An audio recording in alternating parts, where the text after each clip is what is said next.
साथियों, कभी कभी हम जो सोचते और समझते हैं वो पूरी तरह सत्य नहीं होता। आपने कई महापुरुषों की बातें सुनी होंगी, कई बुद्ध पुरुषों की बातें सुनी होंगी। जब भी आप उनकी बातें सुनते हैं तो आपके मन में एक प्रश्न उठता है, और वो प्रश्न ये है, क्या हमारा सांसारिक जीवन जीना व्यर्थ है? क्या हमें केवल आध्यात्मिक जीवन जीना चाहिए? क्या हमें खुद की खोज करनी चाहिए? क्या हमें संसार के भोग विलास का उपभोग नहीं करना चाहिए? जो लोग इस सांसारिक जीवन में फंसे हुए हैं उनका जीवन पूरी तरह से व्यर्थ है। किसी को अपने माता पिता के लिए धन कमाना है तो कोई अपने परिवार को सुखी देखना चाहता है, कोई अपने बच्चों की चिंता में पीड़ित है तो कोई अपने लिए कुछ करना चाहता है, नाम कमाना चाहता है, कोई अपनी प्रेमिका को खुश रखना चाहता है, कोई अपने प्रेमी को पाना चाहता है, कोई राजनीतिक बनना चाहता है तो कोई राज करना चाहता है, कोई साधारण जीवन जीना चाहता है। इसी प्रकार हम सभी के तरह तरह के सपने हैं, तरह तरह के विचार हैं। हम सभी को अपने जीवन में कुछ ना कुछ तो चाहिए ही। परंतु ये सभी बुद्ध पुरुष जब हमारे सामने आते हैं तो हमारे इन सपनों को तोड़ मरोड़ के रख देते। जब वो कहते हैं कि सांसारिक जीवन व्यर्थ है और खुद को जानो, खुद को पहचानो, आध्यात्मिकता की राह पर चलो, तब उस वक्त हमारे मन में, हमारे मस्तिष्क में तरह तरह के विचार उत्पन्न होने लगते। तब हमें यह समझ नहीं आता, क्या हम सांसारिक जीवन जिए या फिर आध्यात्मिक जीवन? आखिर हम क्या करें? आपके साथ भी कभी ना कभी ऐसा तो हुआ ही होगा। क्या आपके भी मन में ऐसे कोई प्रश्न हैं? तो आप हमें कमेंट में जरूर बताइएगा। चलिए आगे बढ़ते हैं और इसके पीछे की वास्तविकता को जानते हैं।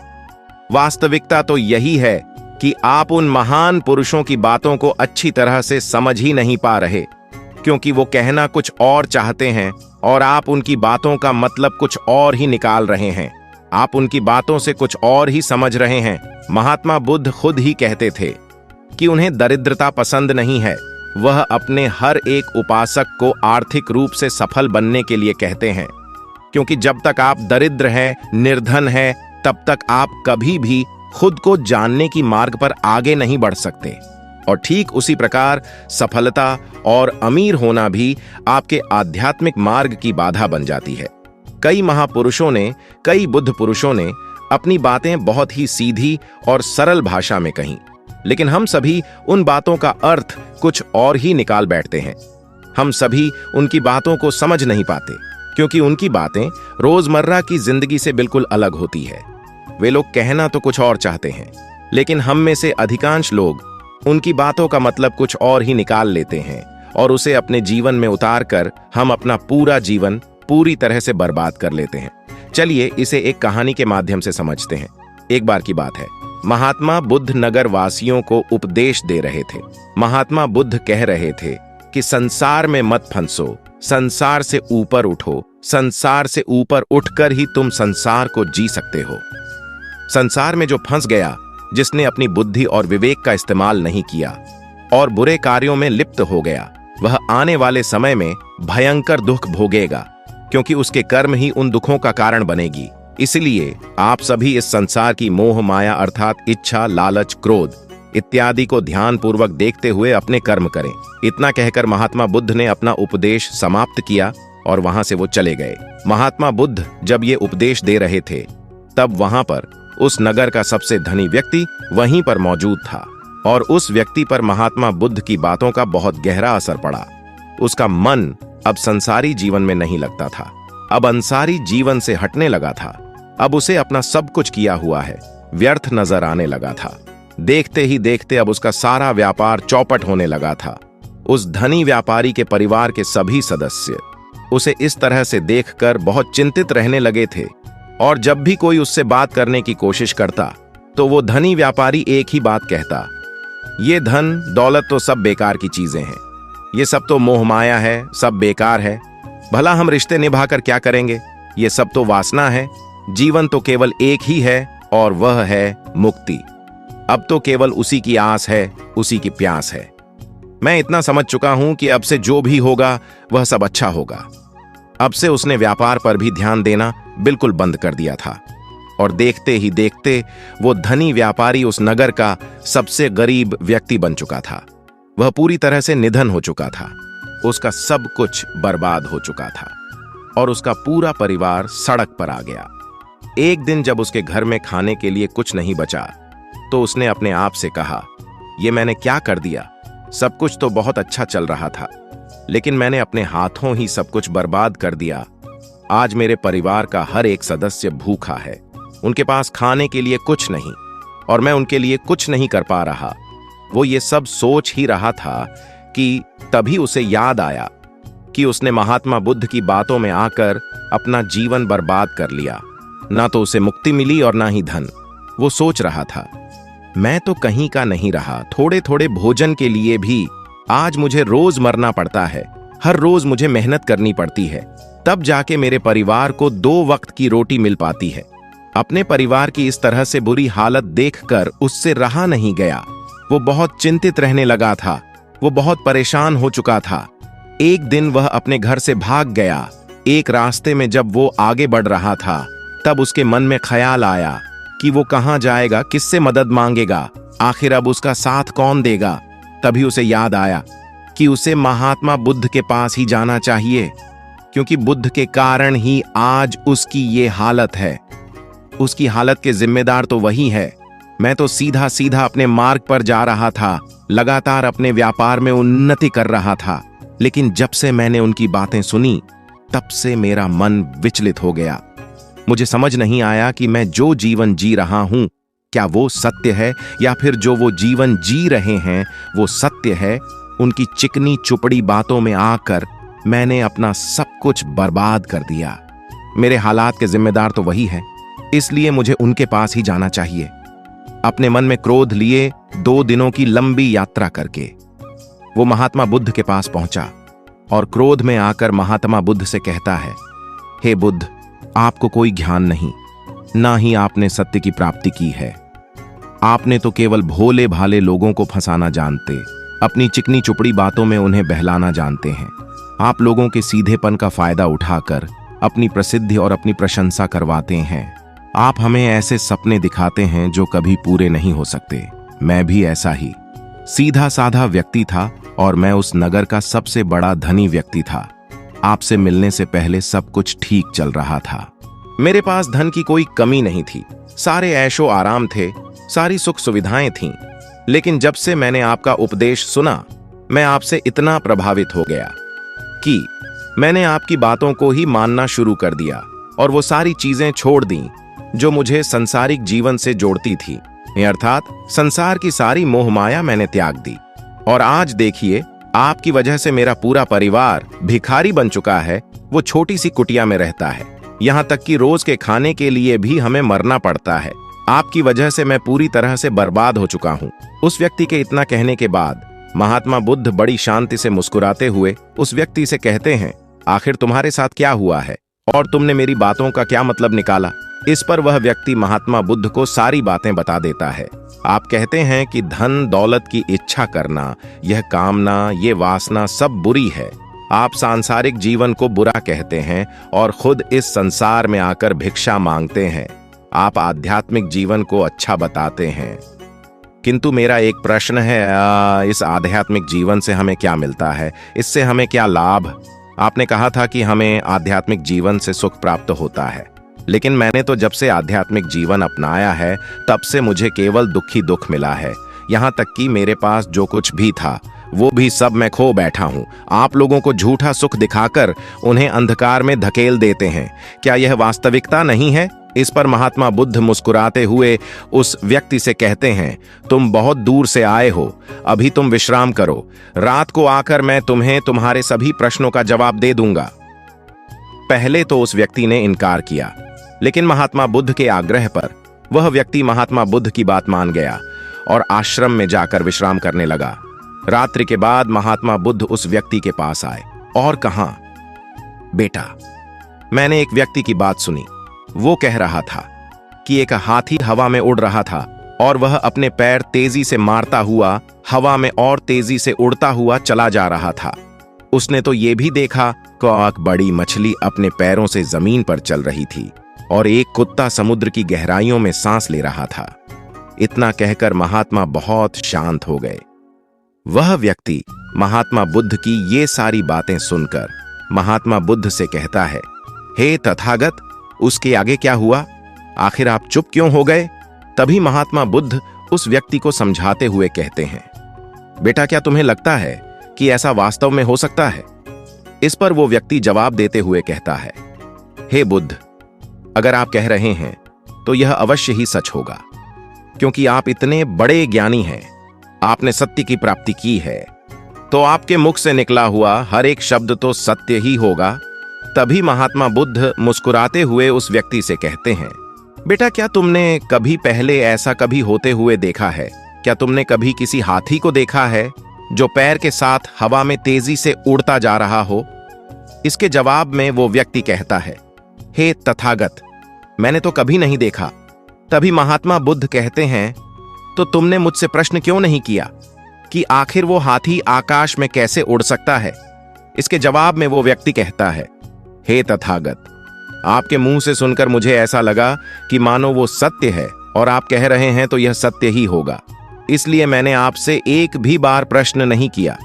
तभी महात्मा बुद्ध उस व्यक्ति को समझाते हुए कहते, बेटा, कभी किसी की बातों पर मत जाना, बल्कि खुद विचार करो, स्वयं सोचो कि उस बात में कितनी सच्चाई है। वो जो व्यक्ति कह रहा है, क्या वह सच है? आखिर वह कहना क्या चाहता है? हो सकता है कि वह कुछ और कहना चाहता हो और तुम उसका अर्थ कुछ और ही निकल रहे हो।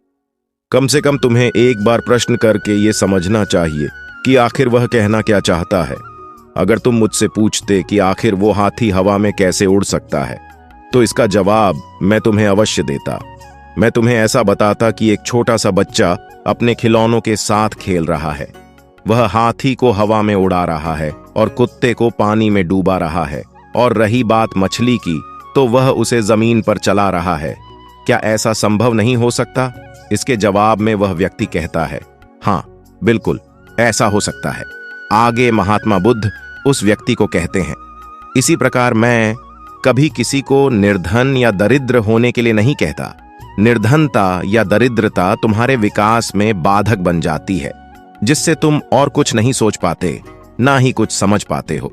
इन भिक्षु संघ को देखो, जब इन्हें भोजन की आवश्यकता होती है तो ये भिक्षा मांगने के लिए निकल पड़ते हैं, लेकिन ये भिक्षा कहाँ से आती है? इसके जवाब में वह व्यक्ति कहता है, हे तथागत, हर कोई रोज मेहनत करता है ताकि उसके परिवार का पालन पोषण हो सके, और जो वो मेहनत करता है उसके बदले में उसे कुछ पैसे मिलते। उन पैसों से वह भोजन खरीदता है, और वही भोजन वह आपको भी सौंपता है, और वही समीक्षा आती है। तभी महात्मा बुद्ध उस व्यक्ति से एक और प्रश्न करते हैं, बेटा, ये बात तो सत्य है, लेकिन तुम क्या मुझे ये बता सकते हो कि आखिर ये धन कहां से आता है? इसका जवाब देते हुए वह व्यक्ति कहता है, हे तथागत, धन तो सभी लोग अर्जित करते हैं, सभी कमाते हैं। तभी महात्मा बुद्ध उस व्यक्ति को समझाते हुए कहते, ठीक इसी प्रकार दुनिया में यदि हर कोई भिक्षा मांगने लग जाए तो आखिर भोजन कहां से आएगा? अनाज कौन उगाएगा? व्यापार कौन करेगा? और लोगों की रक्षा के लिए धन कहां से इकट्ठा होगा? लोगों की जरूरतें कैसे पूरी होंगी? यह सुनकर वह व्यक्ति थोड़ा सा अचरज में पड़ गया और महात्मा बुद्ध से कहता है, किंतु हे तथागत, आप ही तो कहते हैं कि मनुष्य की इच्छा, कामना और वासना, लालच और क्रोध, ये सभी मनुष्य के विकार है और हमें इनसे दूर रहना चाहिए, तभी वह आत्मज्ञानी कहलाता है। तभी महात्मा बुद्ध कहते हैं, बेटा, मैं तो अभी भी यही कह रहा हूं कि मनुष्य को इन सब चीजों से दूर रहना चाहिए। इस पर व्यक्ति महात्मा बुद्ध की बात काटते हुए कहता है, हे तथागत, पर दुनिया तो इसी पर चल रही है, इसके बिना भला ये संसार कैसे चल सकता है? हर किसी को पैसों की जरूरत है, बिना पैसों के वह अपने परिवार को नहीं चला सकता, वो अपने परिवार का पालन पोषण नहीं कर सकता, वो अपने परिवार के लिए भोजन नहीं ला सकता, और यदि वो पैसे नहीं कमाएगा तो वह भूखा मर जाएगा। तभी महात्मा बुद्ध कहते, बेटा, ये संसार इन चीजों से नहीं चल रहा, इन चीजों से बिगड़ रहा है। इस पर वह व्यक्ति कहता है, हे तथागत, आखिर आप क्या कहना चाहते हैं? मैं आपकी बात समझ नहीं पा रहा। संसार में इच्छा, कामना, वासना और क्रोध ही तो है, और जब हम इनका त्याग कर देते हैं तब हम अध्यात्म की मार्ग की ओर आगे बढ़ते हैं, अर्थात मुक्ति के मार्ग पर। यानी कि हम सन्यासी के मार्ग पर चलते हैं। इस पर महात्मा बुद्ध जवाब देते हुए कहते हैं, बेटा, तुमने जो कुछ भी कहा वह भी एक बहुत बड़ा सत्य है। इच्छा, कामना, वासना और क्रोध ऐसे ही बुरी भावनाओं को छोड़ देने से हम संसार छोड़कर सन्यासी हो जाते हैं, और इन्हीं सभी चीजों को छोड़कर भी हम संसार में जी सकते हैं, धन कमा सकते हैं, मान, पद, प्रतिष्ठा और सम्मान कमा सकते हैं, क्योंकि हम सब अपना कर्म ही तो कर रहे। एक किसान खेती करता है, पर वह अपनी खेती बिना बुरी भावनाओं के भी कर सकता है। एक व्यापारी व्यापार करता है और इस व्यापार में चीजों को यहां से वहां पहुंचाना होता है, और वो व्यापारी इन चीजों को बिना बुरी भावनाओं के कर सकता है। ठीक उसी प्रकार एक राजा भी अपनी प्रजा की रक्षा करता है, और वह भी अपने कर्म बिना किसी बुरी भावना के कर सकता है। और एक भिक्षु इन सभी लोगों को सही प्रकार और सही कार्य करने के लिए मार्गदर्शन करते हैं। जो उस भिक्षु का कर्म है, जो उसका कार्य है, और जो व्यक्ति जागृत होकर अपने कर्मों का सही पालन करता है, वास्तविकता में वही सन्यासी है, वही भिक्षुक है।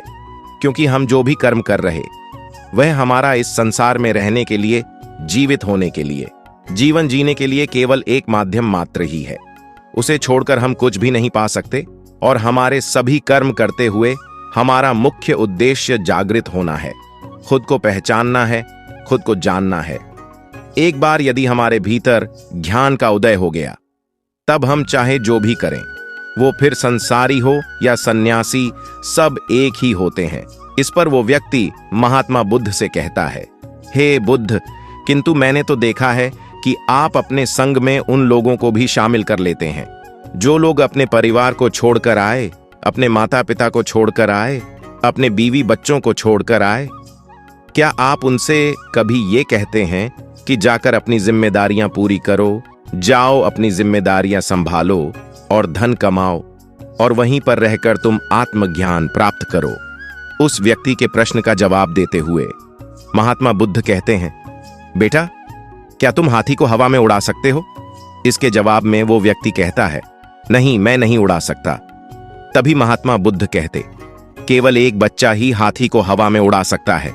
ठीक उसी प्रकार जिस व्यक्ति को जो बनना है वो बनकर ही रहेगा।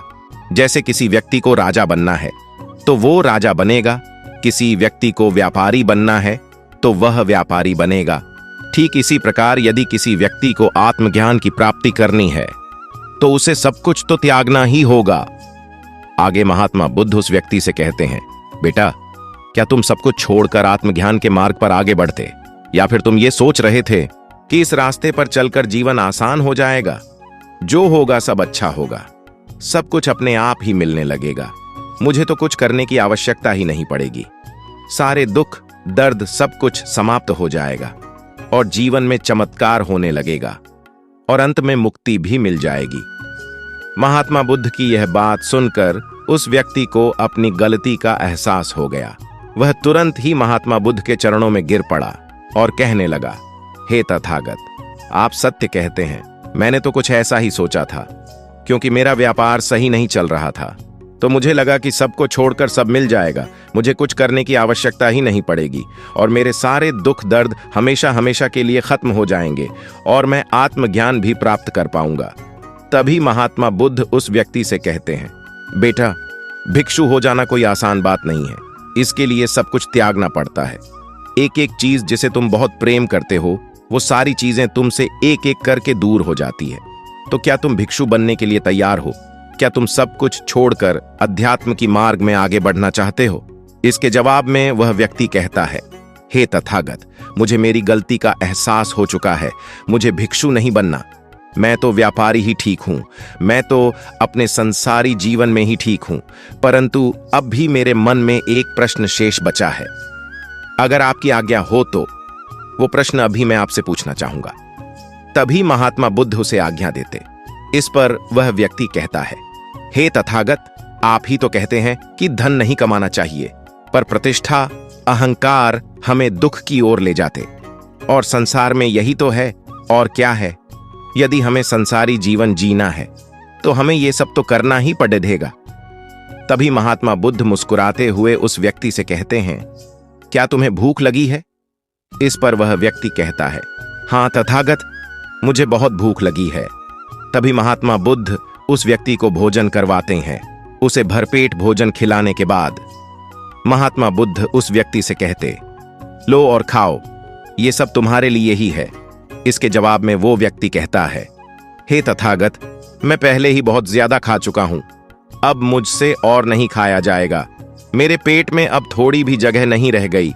यदि मैंने और अधिक खाया तो मेरा पेट दर्द करने लग जाएगा और फिर मुझे तरह तरह की परेशानियां होने लगेंगी। मैं परेशान हो जाऊंगा। तभी महात्मा बुद्ध मुस्कुराते हुए उस व्यक्ति से कहते हैं, बेटा, मैं भी तो तुम्हें यही समझाने का प्रयास कर रहा हूं कि जितनी जरूरत है उतना ही खाओ, उतना ही धन कमाओ जीतने की तुम्हें आवश्यकता है। क्योंकि हर चीज जब हद से ज्यादा हो जाती है तो वह नुकसान जरूर पहुंचाती है। फिर वो चाहे धन हो, चाहे इच्छा हो, लालच या फिर कामना या वासना, सब कुछ हद से ज्यादा आपको नुकसान ही पहुंचाएगा और ये सब आपको केवल दुख ही देंगे। इसलिए इन्हें नियंत्रण में रखना चाहिए। जितनी की हमें आवश्यकता है उतना ही हमें चाहिए, और जब आप इसे नियंत्रण में रखते हैं तो ये कभी आपको दुख नहीं दे पाएगा। आप हमेशा सुखी रहोगे। आगे महात्मा बुद्ध उस व्यक्ति से कहते हैं, बेटा, धन कमाना आवश्यक है, क्योंकि धन की कमी नहीं होनी चाहिए, भोजन की कमी नहीं होनी चाहिए, किसी भी कार्य को करने के लिए मन में इच्छा की कमी नहीं होनी चाहिए। लेकिन उसी के साथ तुम्हें यह भी ध्यान रखना है कि इच्छा अत्यधिक भी नहीं होनी चाहिए। और मैं तुम्हें यही समझाने का प्रयास कर रहा हूँ, मैं तुम्हें यही ज्ञान देने का प्रयास कर रहा हूँ कि मध्य में रहो, ना कम ना ज्यादा। इसलिए जाओ और धन कमाओ, व्यापार करो, अपने कर्म न केवल अपना बल्कि दूसरों का भला भी करो। जब तुम अपने किए कार्यों से, सांसारिक कार्यों से लोगों का भला करते हो, तब तुम में और किसी सन्यासी अर्थात किसी भिक्षु में कोई अंतर नहीं रह जाता। बस सभी के मार्ग अलग होते हैं, लेकिन मंजिल एक ही होती है और तुम कभी मार्ग से भटक ना जाओ।